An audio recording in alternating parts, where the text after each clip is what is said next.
ओम श्री परमात्मने नमः।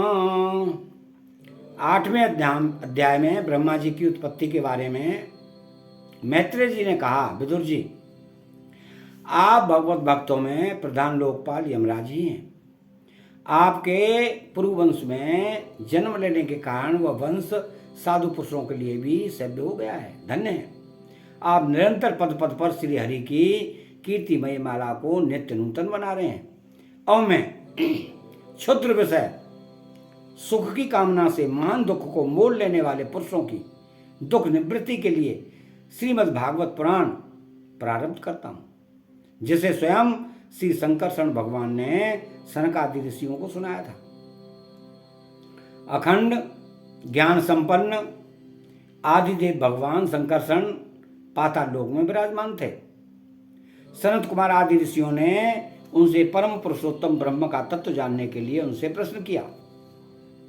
उस समय शेष जी अपने आश्रय स्वरूप उन परमात्मा की मानसिक पूजा कर रहे थे, जिसका वेद वासुदेव के नाम से निरूपित करते हैं। उनके कमल को सरी के नेत्र बंद थे। प्रश्न करने पर सनत कुमार आदि ज्ञानी जनों के आनंद के लिए उन्होंने अधखुले नेत्रों से देखा।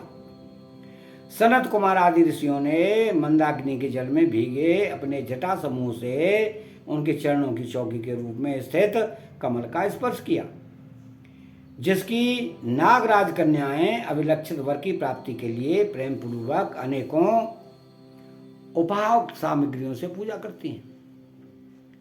सनत कुमार आदि उनकी लीलाओं के मर्मज्ञ हैं। उन्होंने बार बार प्रेम गदगद वाणी से उनकी लीला का गान किया। उस समय शेष भगवान के उठे हुए सहस्रों फण किरीटों की सहस्र श्रेष्ठ मणियों की छिटकती हुई रश्मियों से जगमगा रहे थे। भगवान संकर्षण ने निवृत्ति परायण संत कुमार जी को यह भागवत सुनाया था, ऐसा प्रसिद्ध है। संत कुमार जी ने फिर इसे परम व्रतशील सांख्यायन मुनि को उनके प्रश्न करने पर सुनाया।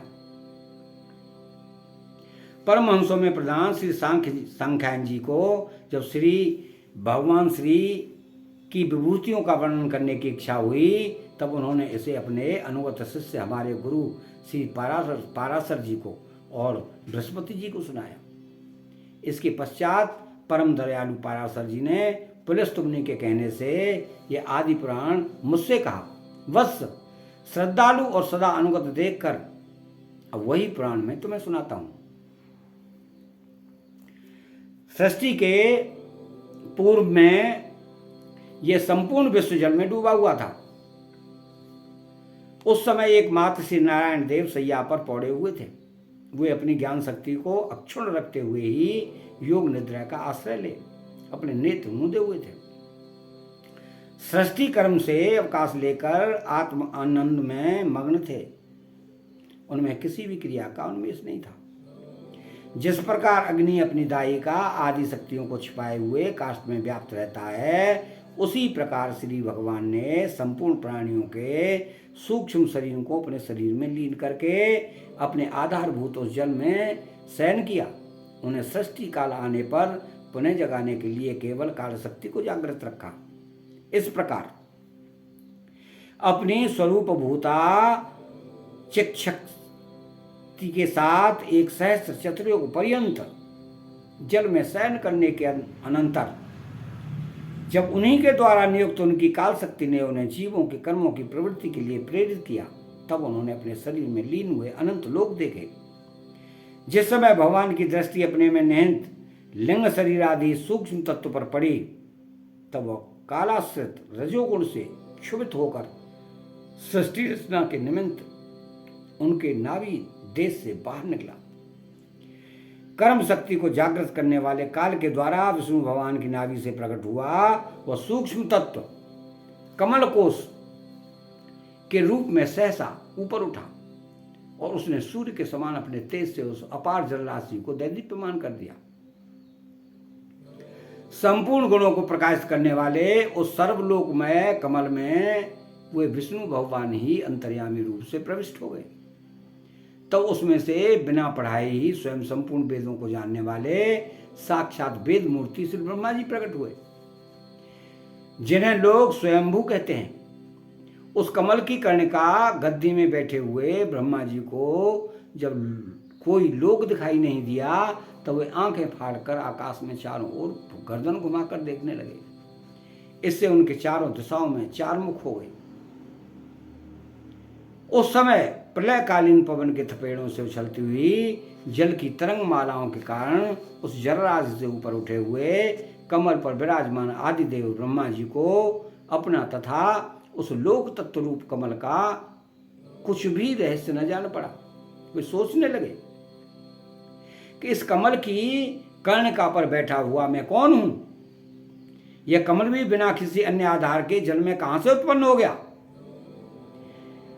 इसके नीचे अवश्य कोई ऐसी वस्तु होनी चाहिए जिसके आधार पर यह स्थित है। ऐसा सोचकर वो कमल की नाभि के सूक्ष्म छिद्रों में होकर उस जल में घुसे, किंतु उस नाल के आधार को खोजते खोजते नाभि देश के समीप पहुंचे। जाने पर भी वे उसे पा न सके। विदुर जी उस अपार अंधकार में अपने उत्पत्ति स्थान को खोजते खोजते ब्रह्मा जी को बहुत काल बीत गया।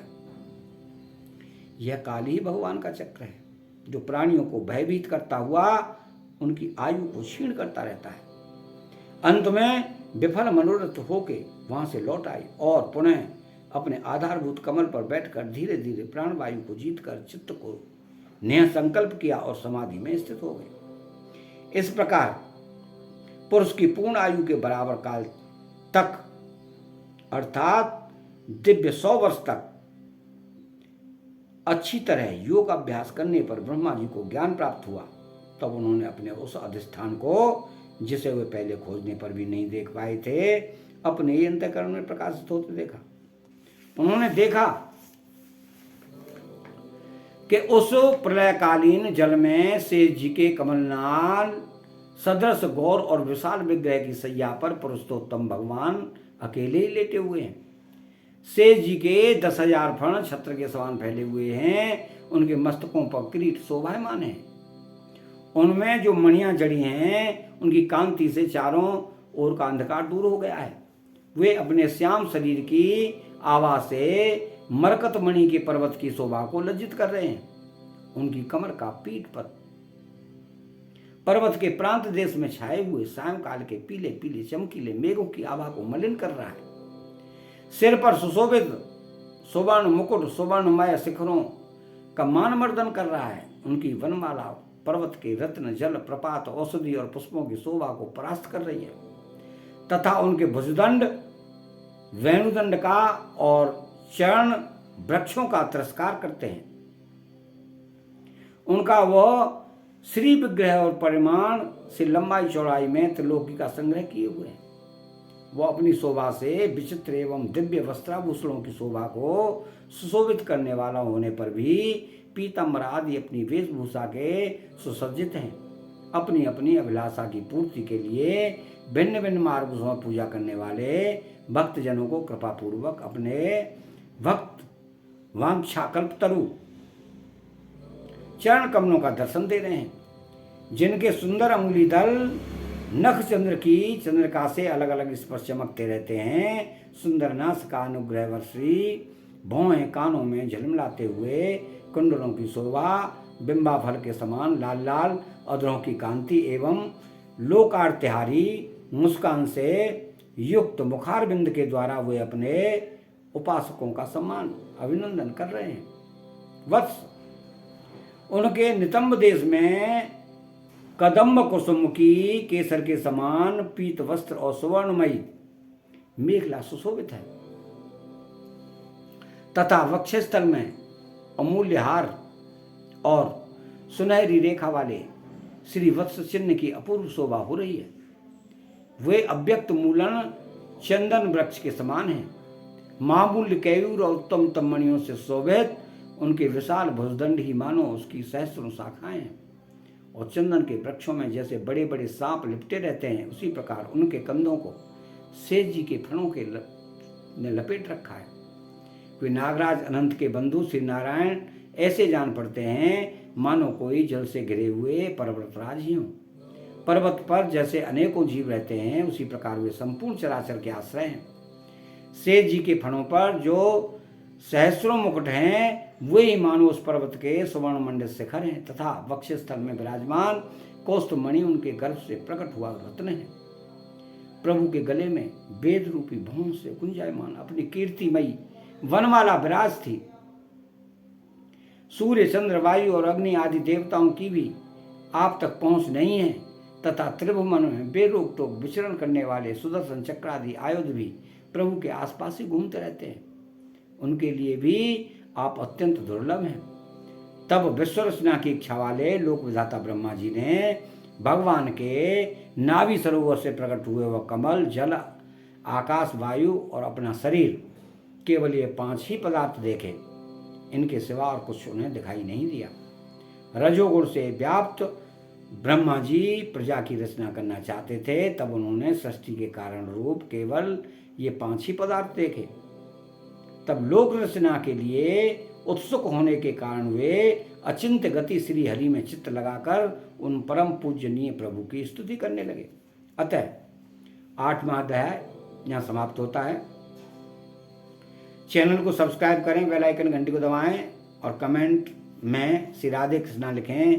बोलो जय श्री राम।